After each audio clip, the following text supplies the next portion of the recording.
Wilbur and the Wasp. Wilbur was a worthy wasp, felt his life was pathetic, was envious of the bees and their ingrained work ethic.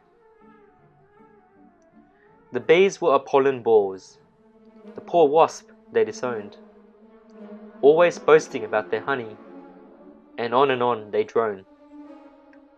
Wilbur hatched a business plan to make honey obsolete, get humankind to love the wasp and disregard the bee. He thought honey looks like hard work, but that's not in our remit. Could enslave flies to be our worker guys, but man, they smell of armpit.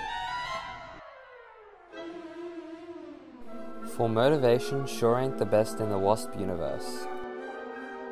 It's mostly mindless violence and making crowds disperse.